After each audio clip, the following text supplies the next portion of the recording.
Welcome to Why Don't We Dress for Dinner Anymore with host, senior style icon, and Mother Nature incarnate, Teddy Crockman. And co-host, Melissa Pierce, Rita Hayworth, gorgeous redhead, and my friend. True. So what are we going to talk about today, Melissa? What's the subject? What's the topic? What's the weekend for the... I got off though. Okay. Yeah, we don't even know what's the weather for the weekend going to be. Will it be hot? Don't you remember that? Cold, rain, snow. Ooh. That used to be like a promo before a weather show on Chicago. I can't remember what show. No, that was... Will it be hot, cold, rain, snow? You don't remember that? No. Recall, I've only been in Chicago for 20 years. That's true. Yeah. That should make you a Chicagoan. It should, but I don't recall that. All right, so we went to some events Yes, we did. Yeah, the last couple weeks. We went to Tytus's fashion show, which was fabulosity. Great. We'll talk about that. We went to an event about sneaker culture. Curio, yes. Yeah. Yohance LaCour were the two men. They're what do they call them? Sneakers. I'm so used to gym shoes. They're sneaker aficionados and manufacturers. Even they said they didn't call them sneakers. Yes, they made my point, but we'll talk about that. Yeah. But Yohance LaCour and Dave Jeff, they were the two guests at Curio. Did you go to any other events? I met with designer Sujata Gazder, and if you look at my Instagram page this month, you will see me modeling 4 of Sujata's styles. Her clothes, Melissa, are so fabulous. I told her, Sujata, this is like being in a candy store. I don't know what to pick next. I mean, everything just looks fabulous. And so I borrowed this one dress that I just adored. I had seen it on her page and I was hoping she had it, and she did. And it's this all blue, powder blue, minty green. I don't know if it's more of a minty green or a powder blue, ruffles, and then it has a corseted top. Oh, it is gorgeous. I wore it to an event at Tony P Events. It was kind of a mixer fashion show kind of thing. And I'm going to wear it to a friend's birthday party too, because she's having, her name is Arabelle Yes, Rosales, and she's having a fabulosity birthday party this weekend at Fioretta's. So I'm going to wear Sujata's outfit there. So Sujata's fabulous. Love her clothes. And then I also went to a Dior. I call it the Dior extravaganza. What is a Dior extravaganza? Well, I was invited to Neiman Marcus on Michigan Avenue in their Dior department to see the preview of the Dior fall collection. Oh. And again, like being a kid in the candy store, there was a jacket, Melissa, that I tried on. Dior. Yes. And it was a jacket, Melissa, just a plain jacket. Mm-hmm. And they call it, what's the name of it? The bar jacket. Okay. And the girl put it on me. And I'm thinking, this plain old black blazer. They couldn't find something snappy. I am telling you, fit is everything. She put that jacket on. I've never seen a jacket fit on me like that in my life. First of all, no sleeve alterations. The sleeve fit me perfectly because I'm a shorter person. A lot of times I have to get the sleeve. Yeah. Sleeves fit me perfectly. But the cut fell right to my body and just cinched in enough at the waist, so it gave you like a waist. And then it came out a little bit, but it was not peplum. And it fit like a glove, I'm telling you. Which is rare for you because you're constantly getting things altered. Especially, jackets and things like that. It fit beautifully. So I turned to her and I said, just out of curiosity, how much is this jacket? $6,000. You could buy a car. Or at least a used car. Right, exactly. I'm like, oh. Then the best one was I was trying on some of the Dior bags, and there's this one bag they call it the Lady Dior after Lady Di, remember? Yeah. And it has the chains hanging from. So my friend Arabelle reaches out to me on Instagram and says, oh, Teddy, you have to get that bag. I have 2 of them, one in black and another in a color. I'm like, yeah, Arabelle, lend me several $1,000s and I'll be glad to buy one. Oh, how much is a Lady Di? Oh my God, like $10,000 and up. Oh, yeah. That's out of my little price range. Yeah, but people are buying handbags now as investments. Yeah, well, that would be an investment for me. Appreciate in value. Yeah, that's like my Social Security Plus over there. That's what we're calling our handbag Social line. Security Plus. My handbag is one of those bags they give you at the grocery store. I just throw things in.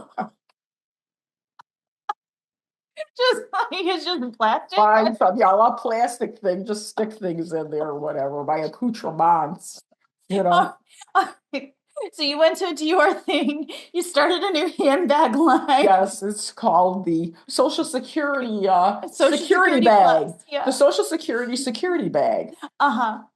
We went to Tytus's fashion show, which was in a church. Yes. Oh, it was fabulous. Incredible. It was oh man, now I'm like, oh, we should have don't forget the theme, Melissa. It was, first of all, Tytus gave us very strict instructions. Everyone was to wear black, white, or black and white. Yes. And when we had Tytus on our show, if you haven't seen that podcast episode, I would encourage you to see it. He's fabulous. But I asked him out of curiosity, why do you want everybody to wear those specific colors? He goes, so nobody will stand out and overshadow the fashions. Because he says there's always one person that's wearing red. Oh, there certainly was. And you know what? She looked fantastic. She looked gorgeous. She looked gorgeous, right. And she didn't care if she upstaged anybody. That's right, because she was living her best life. And she owned it. She did. She owned it. But also his theme, don't forget, because he's very into dinosaurs, was dinosaurs and jungle. So it was kind of a jungle dinosaur. Right. It was like camo with like lots of rips. So like rips, you got like the claws coming at you, or the bites coming out. Right. But all of it was still, you think about that ripped and like bites and stuff, but all of it was like really well tailored. It was tailored to the model's body. Beautifully. You know, I even said to him, I remember when he was on our show, and I think I was saying it to him when he came, and he was, I'll tell you the story about how he's tailoring at the last minute my outfit for the Met Gala. Oh, that's right. But I told him, you know, I said, even though your clothes are kind of avant-garde, we didn't even talk about the fact that you went to the Met Gala here in Chicago. The Met Gala was fun. Yeah. And I said to him, even though your clothes are ripped and, you know, kind of slashed here and there and that kind of thing, everything is very classically cut and fitted. Now, don't forget, he upcycles. So basically, he doesn't, like, for the most part, doesn't create patterns and sews these things from scratch. Tytus will go to the Goodwill or the thrift store or whatever, and he will completely change that outfit. I mean, the suit that I wore to the Met Gala that he made for me, and that was a super fine tailoring to honor Black tailoring throughout the years. Mm-hmm. When he first put that suit on me, Melissa, I thought, oh my God, he thinks I'm an old lady from 1992. Because I came upstairs to your dressing room. It was this boxy, big ass thing. You were like swimming in it. And I'm like, it was like a size 8, which I wear a 4. And by the time he got done with it, it was above my knees. He had slit the front, put a big long chain hanging between the slits. You'll have to send a picture. Cut out the back, put another big chain in the back. Got the hat for me. I mean, it was a fabulous outfit. And we got in the Tribune. Ken and I got in the Chicago Tribune wearing our outfits. Nice. So, yeah, Tytus, I wouldn't even call it shabby chic. No, it's not shabby. Because it was so definitely well tailored, but still had this look of edge. But edge in a like an actual edgy chic, I'd say. Right, because every designer say they have an edge. Yeah. Right. Everyone says they have an edge. They're edgy chic with an edge. Yeah. Right. But that's tailored with an edge, and then with that upcycled like Dapper Dan kind of feel. So yes, Dapper absolutely Dan. Fantastic. Yeah, it was. His fashion show was so good. Corsets, long camo, everything was and I said, how the heck did you find? Because he upcycles the stuff. He had to literally go through thrift stores and Goodwills and everything to kind of consistently find that camouflage. Well, luckily there are 2 or 3 different me coming from a military family. There are 2 or 3 different types of camo. And that's it. Yeah. So, you know, you have a desert camo, right. You have the hunting camo, and then you have like the fatigue camo, and that's about it. Mm-hmm. So you can really find a lot of stuff that matches. Yeah, obviously he did. He did. I think he said he had. Did he say he had like something like 18 looks? 18 looks? Yeah, that's a lot. That's a lot. Nice. I wonder Yeah. if he's updated his website as well, because I was looking at his website being like, oh, I Yeah. can get any of this and he can custom make these things, which is Mhm. wild. You're like, buy this thing and Mhm. I'll come and measure it and like He we'll will. custom He make it. wants to make you something too, so don't forget. I know. And I Titus said when he was came here, that poor thing at the last minute, he was exhausted from the fashion show. Then he came here to finish up my outfit, and then he drove all the way in a completely other direction to go support another friend's at a fashion show. yeah. So the poor guy was exhausted, but he did make the point, Melissa, when he came here. He says, "Remember, tell Melissa I want to make her something as well too." I love that. So yeah. I love that. I'm excited for it, but I'm not in a hurry for it because I Yeah. feel like Titus needs a real long rest. Oh, he does. He's 20 something. He doesn't need a Oh, rest. well, I would need a 5 minutes long of rest he needs. 5 minutes. minutes. This kid is like go, Five go, go. minutes. 5 minutes. You're like a fly at that point. Oh, oh, so then we went to, well, you went to the viewing of the Met Gala, you got in the Yeah, paper. that was great. And then we went to the Curio's like sneaker event, Yes. which was all about sneaker culture. Yes. And I have to mention, I was there in a skin tight dress with 4-inch stilettos. Everybody else had their sneakers. Oh, right. Even I had sneakers. I was wearing Everybody had platform sneakers on. sneakers. Everybody had sneakers. I was the only person in there with stilettos. But, Oh, I'm just not a gym shoe kind of gal. I'm sorry. I just am not. and I had on platform sneakers. And you want to know something? You got in the pictures in Curio. Oh, did I? Yes, you did. And it was the back of my head and looking at you. And you were in there in all of your mixed print glory. And then you had your gym shoes on. Oh, I should go look for those. Well, you fit the bill perfectly. I look like a fish out of water, which I usually do.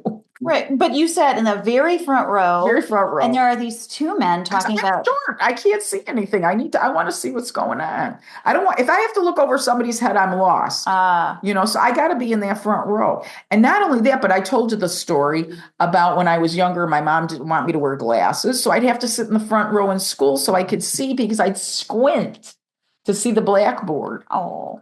So I'm just kind of a front row kind of gal. Okay, so Yohance and Jeff. Not Jeff, Dave Jeff. Dave Jeff. Dave Jeff. Oh, sorry, Dave Jeff. Dave.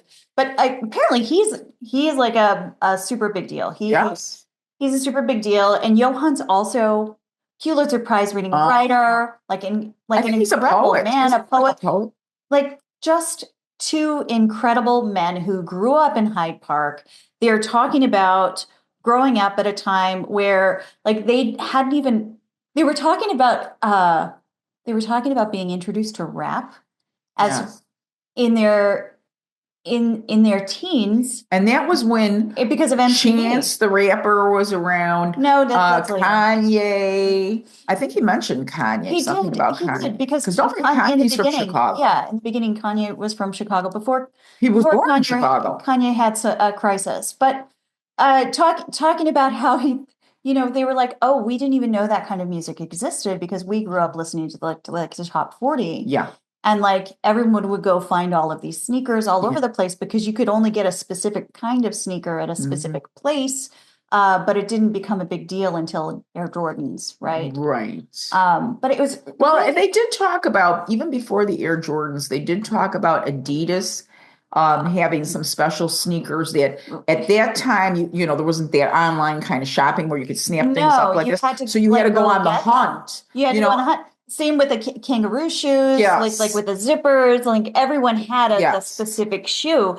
It was so fascinating for them to talk about like how they got dressed, right? From toe to head. Right. Never thought of that at all because I'm always like, why are sneakers so important? Yeah. Because this is like a cultural phenomenon. That was like their fashion. But it was like your mom always told you your shoes had to be clean, right? So everyone got first you picked out the shoes and then you picked out the outfit. And of course, I don't get dressed that way, right? No. I pick out the outfit and then like what shoes do I have to go with it? And or else you have to buy shoes. And tennis shoes are just tennis shoes. They could be anything. So you call them tennis shoes, right? Well, and it depends on where you grew up. Yeah. I think sneakers came from the East Coast. It must have because it's not a Chicagoland thing. Like they even said we call them gym shoes in Chicago. They called them gym shoes, and until sneakerheads became a thing, like in the 90s, then it wasn't a thing. Right. Right. But it was really fascinating to hear about like how sneaker culture became a thing and became this huge business. And how they took this idea of sneaker culture and they basically treated these influencers in sneaker culture like royalty, the like Nike, etc., trying to get them to promote their Well, didn't they say like brands, they etc. flew like in a private plane somewhere? They flew David Jeff out in a private Nike For one did, day. for Yeah. one day to go to this party and get these cool shoes. Right. But it was great to hear the Johannes talk about like, you know, they took this culture, they exploited this whole thing from us, and now we're taking it back. Yeah. And because he has his own sneaker collection, and David Jeff has his own sneaker collection. Oh, and they're it's like, entrepreneurs. I mean, they're big. They're big businessmen. Yeah. Right. Well, I know David Jeff is, and I think Johannes is just starting. I don't know. But he like already like a force. Oh, yeah. Right. Immediately, Did like you whatever notice- he was doing, I was like, whatever I have, I want to give in support of whatever he's doing. So let me just interrupt you for 1 second. Did you notice though, and this is just a little sidebar, and my husband noticed the same thing too, because Ken came. Did you notice that Johannes kind of resembles Denzel Washington? oh, he's good looking. But I mean, when he smiled, and I was just thinking it to myself, and then when Ken and I were leaving the event, he said to me, "Did you notice that one guy kind of looked like Denzel Washington?" I said, "I thought that was only in my eyes, but he did." I had a whole little fantasy going on, so I sat there. I was like, "Oh, maybe he'll notice me, and we can have a date." And I was like, "I've been with Michael for 10 years, and it's not stopping." I was like, "Well, crap." No, Johannes was a good-looking guy. He's a good-looking guy. Yeah, good guy, very smart, very driven. Yeah. Both of them. And I have to say, like I said, Melissa, you know me, it's the sneakers not my thing, probably because of my height thing. You know, I do overcompensate with the higher shoes, but I'm also used to that higher gait, you know, than the flat kind of footed gait. But I have to say, like I said, everybody in the place honored the theme and wore their best gym shoes, sneakers, whatever you want to call them. And everybody really looked good. I mean, they really looked, nobody looked sloppy. Everybody looked styled, you know, everybody looked like they had a fashion moment. You know, it wasn't like they were coming in their sweats and some, you know, crunky gym shoes. Everybody had really chic, because we're getting dressed from the feet up, which that was a revelation to me. Right. Actually. Well, you looked good. You had your sneaks on and your little checkered red pants, and then the flower top. You know how you do your mix, right? And the leather jacket. Yeah, you look really good. You look really good, and she got in one of the Curio pictures too. So that's what you said, and now I have to like. I don't know if I can pick it out and send it to you. I'll try. Yeah. But I really did love that. Yeah. That event. Do you wear sneakers much in your everyday wear when you go out and about or whatever? Are you kind of a sneaker person? No, I wear them for a walk. I do have some like low tops. I have some like Coach low tops and Guess low tops that I'll wear like if I'm running errands. Right. And I don't usually wear heels, but I've had knee surgeries on both knees. I like tore my I was a runner. I ran marathons. So I was a marathon runner. And both my meniscuses were shot. So I've had both of those surgeries. So I'm a little precious with my with when and where I wear heels. Right. But I don't wear a lot of sneakers. I'm not like the big. My children love those big. They're big ones. They're so big. Yes. I call them their fluffy sneakers. They're just giant, but they're very colorful and right. Yeah. Yeah. No. Because I'm not remembering you ever like coming to my house, because I know you always try to keep your shoes low so there's not a size differential. Like, of course, we're going to tell everybody our secret. I'm sitting on a book, so I don't look too midgety next to. It's true. And I'm always slumping. If I sit up straight, I'm still taller than Teddy sitting on a book. But so we do have the size differential. So, but I have never noticed you really coming with like a gym shoe look. You just wear like flats or maybe like a 1-inch kind of little stacked heel or something. You know what? I usually wear boots. You were wearing boots a lot in the winter. Yeah, flat boots. Yeah. Or like just little runners. Like the Coach shoes I was talking about. Yeah. Because if you have like those boat shoes. I call them boat shoes or whatever, where you just slip into them. You don't have to tie them. Yeah. Those slip-ons. Yeah. Because I don't like wearing, flat dress shoes. Yeah. They always have that big place for your foot. Yeah. And because I have such long, narrow feet, I always feel like they make my feet look even longer. So my mom was like, "Oh, my feet look like I'm driving two barges." You made me snort. I have a good story about this. You made me snort. Okay, so for a little bit of time, I lived in Lake Point Towers with my friend Anna. Okay. Right. Anna, lovely, lovely girl. She had an apartment in Lake Point Towers, and I lived with her for a little while. But she's tiny, small like you, tiny, tiny feet. We took our shoes off at the door all of the time. And she looked like she had baby shoes and gunboats. Baby shoes and gunboats. So, one day we're inside, we take our shoes off, we come inside, we're there for a couple hours. Someone knocks on her door. It's her neighbor. Her neighbor says, "Hey, are you okay?" And she's like, yeah, I'm fine. And he's like, "Well, I saw there were man shoes out here, so I was just checking on you." My shoes were woman's shoes, but they were so big next to her little tiny shoes. You're he was tall. Just checking on her. I mean, could you imagine if you were walking around a size 5.5 like me? You would look like you were deformed or something. But I was never, I never lived that down. For as long as our friendship lasted, she's like, "Hey, man shoes." Well, what can I tell you? You had the height over her, so she had the shoes over you. I remember one time when Ken and I were first dating, and I stayed overnight at his house because he was living with his parents. We were very young. We were 21. And you remember Timberlands? Yeah. Okay. Well, I had a pair of Timberlands, and I remember I slept over at his house. I used his bedroom, and he slept in the living room or whatever. And I guess his parents had gotten up before I did. And when I could hear them in the kitchen, and I could hear his mom saying, "Look at her shoes. They look like baby shoes." Oh, your baby shoes. They look like little baby shoes. Look at how tiny they are. And I remember and I thought they were kind of glappy looking because they were those Timberlands, which kind of look like Frankenstein shoes. But even those were so tiny. She says, "They look like little baby shoes, like you could hang them from the rear view mirror." Right. I think, Teddy, your feet, you're grown. 5.5. 5.5. 5.5. Yeah, your grown feet are now smaller than my 12-year-old stepson's. Well, I could see. My grandson wears a size like 99. I don't even know what size 99. I mean, he's so jumbo. We just had his 8th grade graduation, and he's taller than everybody, including his grandmother, who's your height. His grandmother on my Amy's side of the family is 5'9". And even she looks small next to him. He's just shooting up like a can, and I don't know where he is this long, lanky person. He's just a fabulous kid. What can I tell you? He's not only tall, but he every bit as tall as he is. That's how smart he is. I'm so proud of him. I mean, he's just like he's such a good kid. He's a really, he's like the dream kid that you would think of: smart, good looking, personable. That kid's got it all. I just adore. Hey, listeners, he's only in 8th grade. Well, he just graduated from 8th grade. So I'm going to have a high school. You're going to have a high school grandson.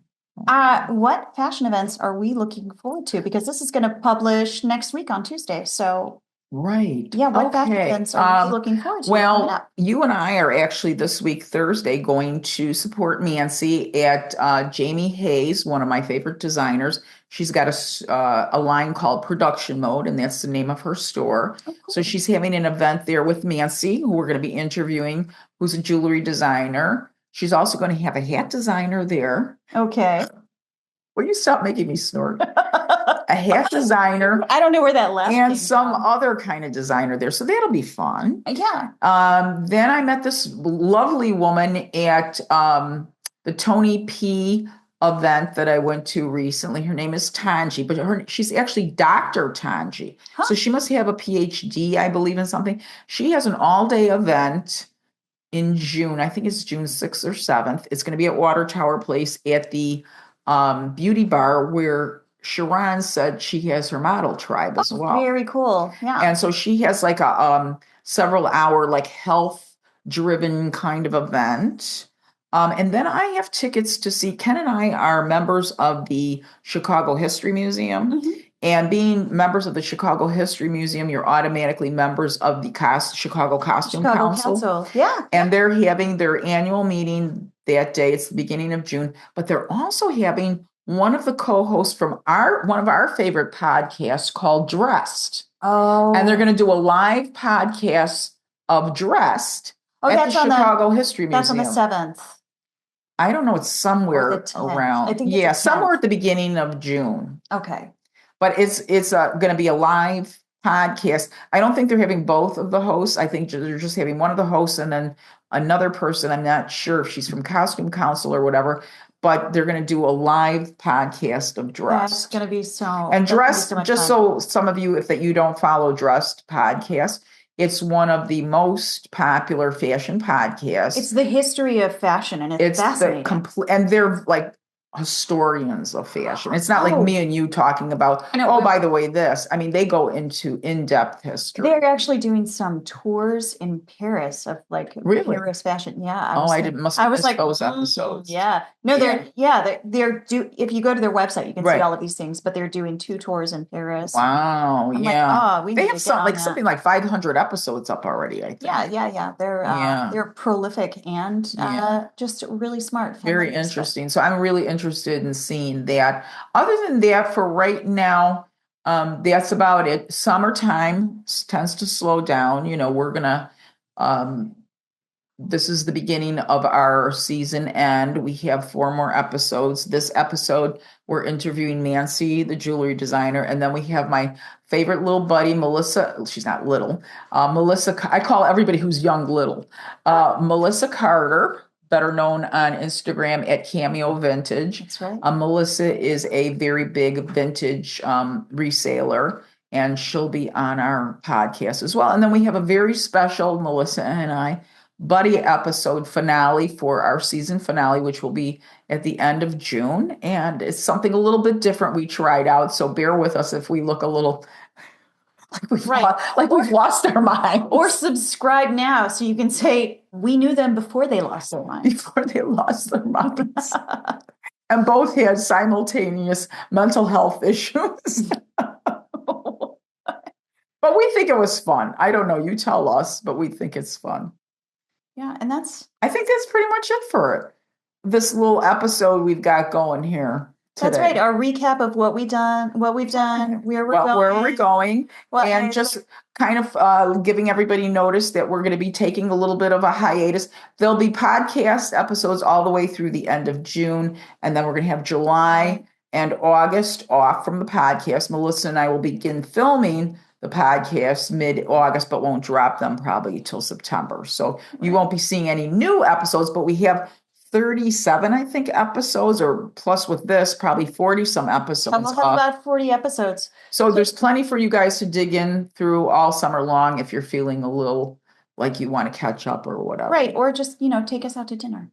It's not hard. Or take us out to dinner. We'll be glad to dress. Not with this dress, though. For some reason, it keeps sliding around. It's supposed to be a boat neck, and for some reason... Is it backwards? I think it's backwards because I think it has... I think you're right. It has the gathers right here. I think you're right because this dress, I can never tell the front from the back. And I think you're right. One of the reasons it's really slipping today, because it doesn't usually slip that much, is I have my dress on backwards. You know what? It looks good. Forwards and backwards. I wouldn't worry about it.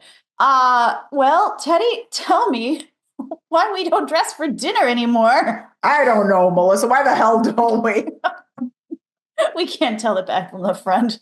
That's what's happening. I can't tell the man from the front of this dress. And I'm like, which way is this? And I'm thinking, this seems odd for some reason. Thanks for listening to Why Don't We Dress for Dinner Anymore? Please remember to subscribe and give us a 5-star rating. That really helps people find us. And if you're a brand and want to sponsor the show, please email us at whydon'twedressfordinner@gmail.com, also linked in the show notes. And if you're a fabulous person and you want to support our work, join us on our Patreon or take us out to dinner sometime and we'll be sure to dress up for you.